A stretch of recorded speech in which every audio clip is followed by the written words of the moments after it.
रात के 11 बज चुके थे। खामोशी का एक ऐसा पहर था जो इंसान के दिल में अनजाने खौफ पैदा कर देता है। घड़ी की टकटक की आवाज मेरे दिल की धड़कनों के साथ हम आहंग हो रही थी। मैं अपने बस्तर पर लेटी हुई थी, बेजाहिर गहरी नींद में, मगर अंदर से पूरी तरह जाग रही थी। अचानक मेरे कमरे के दरवाजे का हैंडल आहिस्ता से घुमा। वो हल्की सी चरचराहट जो शायद किसी और को सुनाई न देती, मेरे कानों में किसी धमाके की तरह गूंजी। मैंने अपनी आंखें सख्ती से बंद कर लें और अपनी सांसों की रफ्तार को मतवाजन रखने की कोशिश करने लगी, ताकि आने वाले को यही लगे कि मैं गहरी नींद सो रही हूं। कदमों की धीमी आहट मेरे बस्तर के करीब आई। मैं जानती थी ये कौन है। ये मेरा भाई फैजान था। उसने कुछ लम्हे मुझे खामोशी से देखा, फिर आगे बढ़कर कमरे का दरवाजा अंदर से लॉक कर दिया। मेरे जिस्म में एक सनसनी सी दौड़ गई। कमरे में हम दोनों के सिवा और कोई नहीं था। मेरा दिल जोर जोर से धड़क रहा था, मगर मैंने हरकत नहीं की। मैं जानती थी कि अब क्या होने वाला है, मगर मैं उसे रोकने की हिम्मत नहीं कर पा रही थी। आखिर मैं ऐसा क्यों कर रही थी? मैं क्यों खामोश थी? उस खामोशी के पीछे एक तवील और दर्दनाक दास्तान है, जिसका आगाज उन गर्मियों की छटियों से हुआ था। ये कहानी सिर्फ मेरी नहीं, बल्कि हर इस लड़की के लिए एक सबक है जो अंधा एतमाद करती है। मेरा नाम ज़ोया है। मेरी उम्र 21 साल थी और मैं यूनिवर्सिटी में सेकंड ईयर की तालिबा थी। गर्मियों का मौसम अपने उरूज पर था और कॉलेज से छुट्टियां हो चुकी थीं। हमारे घर का माहौल बज़ाहिर बहुत खुशहाल था, मगर अंदर से एक अजीब सी सर्द मेहरी का शिकार था। मेरे वालिदैन उम्मी और अबू दोनों ही एहली अहदों पर फायज थे और अपनी अपनी मुलाजमतों में उस कदर मसरूफ रहते थे कि घर के लिए उनके पास वक्त ही नहीं बचता था। घर के तमाम काम काज की जिम्मेदारी, खास तौर पर उन दिनों जब मुलाजिम छुट्टी पर था, मेरे कुंधों पर आन पड़ी थी। इस रोज भी मामूल के मुताबिक मैंने पूरे घर की सफाई की, कपड़े धुए और खाना पकाया। दोपहर के वक्त तक मैं थक कर चूर हो चुकी थी। मेरा पूरा बदन दिख रहा था और ऐसा महसूस हो रहा था जैसे जिस्म का हर जोड़ अपनी जगह से हल गया हो। मैं अपने कमरे में आई और बस्तर पर नढाल होकर गिर गई। मैं अपनी कनपटियों को दबाकर सिर दर्द कम करने की कोशिश कर रही थी कि अचानक मेरे भाई फैजान की आवाज आई। ज़ोया, क्या हुआ मेरी बहन? तबीयत तो ठीक है ना? तुम बहुत परेशान लग रही हो। फैजान मुझसे 4 साल बड़ा था। उसका लहजा उस कदर नर्म और फक्रमंद था कि मैंने आंखें खोलकर उसकी तरफ देखा। वो मेरे सिरहाने खड़ा था और उसके चेहरे पर परेशानी वाजी थी। मैंने एक गहरी सांस लेते हुए कहा, क्या बताऊं भाई? इमी सारा काम मेरे सिर पर डालकर चली जाती हैं। छुट्टियां क्या हुए, मेरे लिए तो अजाब बन गई हैं। अकेले मुझसे इतना बड़ा घर नहीं संभाला जाता। थिकन से बुरा हाल है। मेरी बात सुनकर फैजान मुस्कुराया और मेरे करीब बैठ गया। उसने बड़े प्यार से मेरे सर पर हाथ रखा और कहा, मेरी प्यारी गड़िया, तुम फिक्र क्यों करती हो? मैं हूं ना, तुम बस आराम करो। मैं अभी तुम्हारे लिए गर्म दूध लेकर आता हूँ। उसमें थोड़ी सी हल्दी मिला दूंगा, तुम्हारा सारा दर्द खींच लेगा। इसकी अपनायत देखकर मेरा दिल भर आया। सच में आज के दौर में ऐसे भाई कहाँ मिलते हैं जो बहनों का इतना ख्याल रखें। मैंने उसे दुआएं दें और कहा, बस तुम आज रात का खाना बाहर से ले आना, मुझ में अब उठने की हिम्मत नहीं है। वो मुस्कुराकर बाहर गया और थोड़ी देर बाद दूध का गिलास लेकर वापस आया। मैंने वो दूध पिया और लेट गई। फैजान ने कहा, लाओ, मैं तुम्हारा सर दबा देता हूँ, तुम्हें सुकून मिलेगा और नींद अच्छी आएगी। मैंने इनकार करना चाहा, मगर उसने जबरदस्ती मेरा सिर दबाना शुरू कर दिया। उसके हाथों में एक अजीब सी तासीर थी। आहिस्ता आहिस्ता मेरा दर्द कम होने लगा और एक भारी सी नींद मेरी आंखों में उतरने लगी। मुझे ऐसा महसूस हुआ जैसे मैं किसी गहरी खाई में गिर रही हूँ, जहाँ सिर्फ सुकून और अंधेरा है। मुझे खबर ही ना हुई कि कब मैं दुनिया वो मफिहा से बेखबर हो गई। मेरी आंख अम्मी की तेज आवाज से खुली। वो मुझे आवाजें दे रही थी। मैं हड़बड़ा कर उठी तो मेरा सिर बर्री तरह चुकरा रहा था। घड़ी देखी तो रात के 10 बज रहे थे। मैं हैरान रह गई कि मैं इतने घंटे कैसे सोती रही। आमतौर पर मैं इतना नहीं सोती थी। मैंने उठने की कोशिश की तो मेरे पीर लड़खड़ा गए। आंखों के आगे अंधेरा छा गया। अगर मैं दीवार का सहारा न लेती तो यकीनन गिर पड़ती। एक अजीब सी बात मैंने महसूस की। मेरे कपड़े कुछ बेतरतीब थे और जिस्म में वैसी ही थिकन थी जैसी सोने से पहले थी, बल्कि इससे भी ज्यादा। ऐसा लग रहा था जैसे मैं सोई नहीं, बल्कि किसी ने मुझे मारा पीटा हो। मैं मना हाथ धोकर डाइनिंग टेबल पर पहुंची तो सब मेरा इंतजार कर रहे थे। फैजान मुझे देखकर फौरन खड़ा हो गया और मेरी कर्सी खींची। उसने मेरे लिए खाना निकाला और फिर उम्मी की तरफ देखकर बोला, अम्मी, आप ज़ोया पर काम का बोझ कम डाला करें। देखें बेचारी की क्या हालत हो गई है। रंगत बिल्कुल पीली पड़ गई है। अगर ये काम नहीं कर सकती तो किसी और मुलाजमा का बंदोबस्त कर लें। मैं अपनी बहन को यूं घुलते हुए नहीं देख सकता। अम्मी ने भी मेरी तरफ गौर से देखा और फिक्रमंदी से कहा, हाँ बेटा, तुम ठीक कहते हो। जोया वाकई बहुत कमज़ोर लग रही है। कल से तुम आराम करना, मैं देख लूंगी। फैज़ान की यह हमायत और मोहब्बत देखकर मैं जज्बाती हो गई। मुझे लगा कि वो दुनिया का बेहतरीन भाई है, लेकिन मुझे क्या मालूम था कि उस मोहब्बत के नकाब के पीछे एक दरिंदा छुपा बैठा है। अगले चंद दिन इसी तरह गुजरे। मैंने महसूस क्या कि फैज़ान मेरे कुछ ज्यादा ही करीब होने की कोशिश कर रहा है। वो मेरे हर काम में हाथ बटाता, मेरे लिए जोसेस बनाकर लाता और हर वक्त मेरे आसपास मंडलाता रहता। मैं उसे भाई की मोहब्बत समझकर नज़रअंदाज करती रही, लेकिन फिर वो रात आई जिसने मेरे जहन में शक का बीज बो दिया। मैं अपने कमरे में सो रही थी। आधी रात का वक्त था कि मुझे महसूस हुआ जैसे कमरे में कोई मौजूद है। मैंने घबरा कर आंखें खोलें। कमरा तारीक था, लेकिन खिड़की से आती मध्यम रोशनी में मुझे एक साया नजर आया जो मेरे बस्तर के बालकुल करीब खड़ा था। मैंने डर कर चीखना चाहा, लेकिन आवाज गले में फंस गई। मैंने जल्दी से साइड लैंप ऑन किया। रोशनी होते ही कमरा खाली नजर आया, लेकिन दरवाजा हल्का सा खुला हुआ था। मैं हमेशा दरवाजा बंद करके सोती थी, तो ये खुला कैसे? मैं लरजते कदमों से बाहर निकली। घर में सन्नाटा था। किचन की तरफ जाते हुए मुझे ड्राइंग रूम से कुछ खुसर फसर की आवाजें आईं। मैं दब्बे पांव वहां पहुंची। दरवाजा थोड़ा सा खुला था। मैंने झांक कर देखा तो फैज़ान एक अजनबी आदमी के साथ खड़ा था। वो आदमी फैज़ान को नोटों की एक गड्डी थमा रहा था और फैज़ान के चेहरे पर एक लालची मुस्कुराहट थी। वो आदमी कह रहा था, यार फैज़ान, काम तो तुमने पका कर दिया है, लेकिन ख्याल रखना किसी को भनक न पड़े।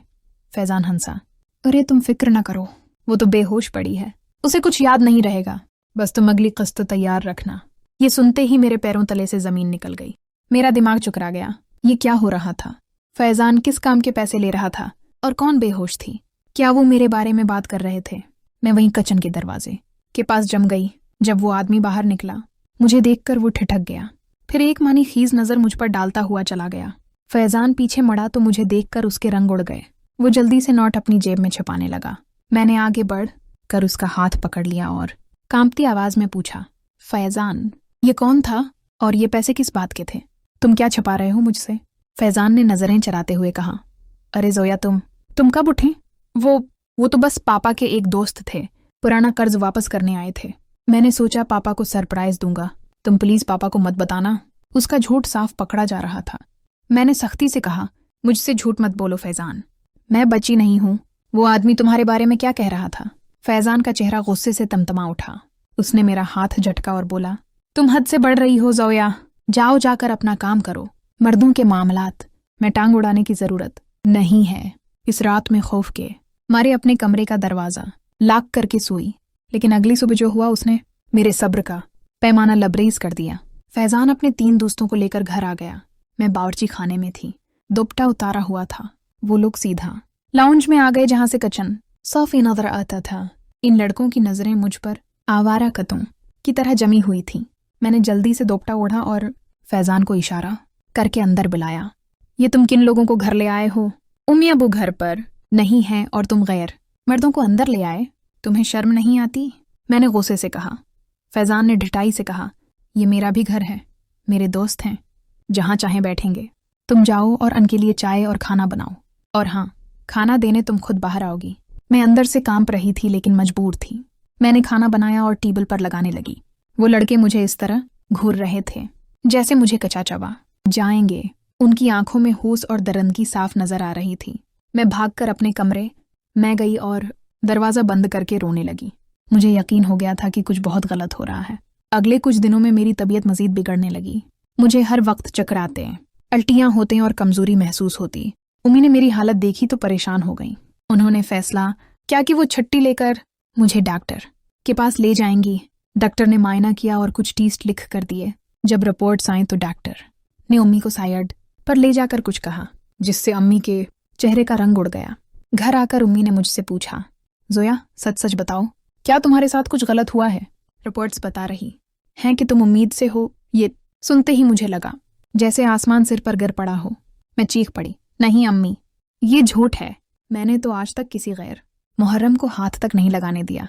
ये कैसे मुमकिन है? उम्मी भी रो रही थीं। उन्हें अपनी बेटी की पाकीज़गी पर यकीन था, लेकिन रिपोर्ट्स कुछ और कह रही थीं। मेरे दिमाग में फौरन फैज़ान का ख्याल आया। वो तेल, वो गहरी नींद, वो जिस्म का दर्द, वो पैसे, वो अजनबी खुशबू, सारी कड़ियां मिलने लगी थीं। मैंने उम्मी से कहा, अम्मी, मुझे एक मौका दें। मुझे शक है कि मेरे साथ क्या हो रहा है, लेकिन मुझे सबूत चाहिए। मैंने एक खुफिया प्लान बनाया। मैंने बाजार से एक छोटा खुफिया कैमरा मंगवाया और उसे अपने कमरे में ऐसी जगह छुपाया जहां से मेरा वस्त्र साफी नजर आता था। अगली रात मैंने जानबूझकर फैजान के सामने सिर दर्द की शिकायत की। उम्मी अबू अपने कमरे में सो रहे थे। फैजान हसब मामूल वही तेल लेकर आ गया। आओ जोया, मैं मालिश कर दूं। उसने अपनी वही मकरवा मुस्कुराहट के साथ कहा। मैं लेट गई। जैसे ही उसने मालिश शुरू की, मैंने अपनी सांसें रोक कर खुद को गनुदगी में जाने का ड्रामा किया। हकीकत में मैंने दिन में ही काफी पी ली थी ताकि नींद न आए, लेकिन वो तेल इतना ताकतवर था कि मेरा दिमागो सिन होने लगा। मैंने पूरी कुव्वत से खुद को जगाए रखने की कोशिश की। थोड़ी देर बाद फैजान ने मेरा हाथ उठाकर छोड़ा। जब उसे यकीन हो गया कि मैं बेहोश हूं तो उसने फोन निकाला और किसी को कॉल की। आ जाओ, रास्ता साफ है, पिछला गेट खुला छोड़ा है, पैसे तैयार रखना। कुछ ही देर में 2 लड़के कमरे में दाखिल हुए। ये वही लड़के थे जो इस दिन लाउंज में बैठे थे। इनके चेहरों पर शैतानी मुस्कुराहट थी। फैजान साइड पर खड़ा हो गया और उनसे पैसे पकड़ने लगा। वो दरंदे मेरे बिस्तर की तरफ बढ़े। मैं अब मजीद ड्रामा नहीं कर सकती थी। मेरा खून खोल उठा। इससे पहले कि वो मुझे हाथ लगाते, मैं झटके से उठकर बैठी। मेरे हाथ में बेड साइड पर रखा हुआ भारी लैंप था। रख जाओ कमीनों, मैं पूरी कुव्वत से चलाई। मेरी अचानक आवाज पर वो तीनों उछल पड़े। फैजान का चेहरा खौफ से सफेद हो गया। मेरी चीख सुनकर उम्मी और अबू के कमरे का दरवाजा खुला और वो भागते हुए आए। मंजर देखकर वो भी पत्थर के हो गए। 2 अजनबी लड़के मेरे कमरे में और फैजान उनके साथ। मैंने रोते हुए चीख कर कहा, देख लें अबू, देख लें अपनी आंखों से। यह है आपका बेटा जिस पर आप नाज करते थे। ये मुझे अपनी बहन नहीं बल्कि एक बाजार की चीज समझ कर रोज रात को इन दरंदों के हवाले करता था। मैंने छिपा हुआ कैमरा निकाला और पिछले 1 घंटे की रिकॉर्डिंग उन्हें दिखा दी जो मैंने एहतियातन आन रखी थी। वीडियो में फैजान को पैसे लेते और इन लड़कों को अंदर बुलाते साफ देखा जा सकता था। ये देखकर अबू का जब्त टूट गया। वो आगे बढ़े और फैजान के मुना पर एक जोरदार थप्पड़ रसीद किया। फैजान लड़खड़ाकर गिर पड़ा। अबू ने उसे कॉलर से पकड़ा और उसे जानवरों की तरह पीटने लगे। तुम इंसान हो या जानवर, अपनी ही बहन की इज्जत का सौदा कर दिया। लांत है तुम पर और मेरी तरबियत पर। अबू धाड़ रहे थे।